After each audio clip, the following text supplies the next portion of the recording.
సంక్షేమ కార్యక్రమాలు దేశంలో ఎక్కడా ఇవ్వని విధంగా ఇచ్చే బాధ్యత నాది. మీ అందరు చూడండి, ఈ రోజు 4,000, 6,000, 10,000, 15,000 రూపాయలు పింఛనిచ్చే ఏకైక ప్రభుత్వం భారతదేశంలో ఎన్డీఏ ప్రభుత్వం.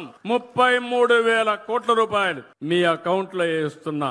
నెలలో మొదటి తారీఖున ఎవరికి డబ్బులు ఇవ్వకపోయినా పర్వాలేదు, నా పేదవారి కోసం ఆ డబ్బులు వెచ్చించాలని మొట్టమొదటిసారిగా మీకే కేటాయించాను. మొదటి తారీఖున అధికార యంత్రాంగం ప్రజాప్రతినిధులు మీ దగ్గరికి రావాలని కొత్త కార్యక్రమానికి శ్రీకారం చుట్టాను. పేదల సేవలో అనే కార్యక్రమం పెట్టి ముందుకు పోతున్నాం.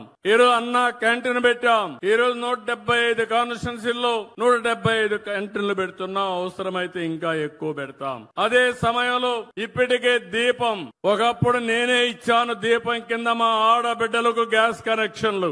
మళ్లీ దీపం 2 కింద మళ్లీ నేనే ఉచితంగా 3 సిలిండర్లు మీకు ఇచ్చే బాధ్యత నేను తీసుకున్నానని మీ అందరికీ హామీ ఇస్తున్నా. అది అయిన తర్వాత అందులో కూడా కొన్ని ఆయిల్ కంపెనీస్ లో ప్రాబ్లమ్స్ ఉంటే తొందరలో 4 నెలలకు ఒకసారి మీ అకౌంట్ లో నేరుగా డబ్బులు వేస్తా. మీరు ఇష్టమైన సమయంలో మీరు తీసుకునే పరిస్థితి వస్తుందని చెప్పి కూడా నేను మీకు తెలియజేస్తున్నా. మిమ్మల్ని ఇబ్బంది పెట్టకూడదనేది నా ఉద్దేశం. పేదవాడికి అండగా ఉంటాం, నిరుపేదలకు ఎప్పటికప్పుడు చేదోడుగా ఉంటాం అని చెప్పి కూడా నేను మీకు తెలియజేస్తున్నా.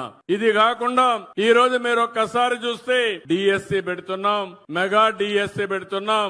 యువతకు 16,500 ఉద్యోగాలు స్కూల్స్ తెరిచే లోపల రిక్రూట్ చేసి వాళ్ళందరికీ ఉద్యోగాలు ఇచ్చే బాధ్యత తీసుకుంటానని చెప్పి హామీ ఇస్తున్నా.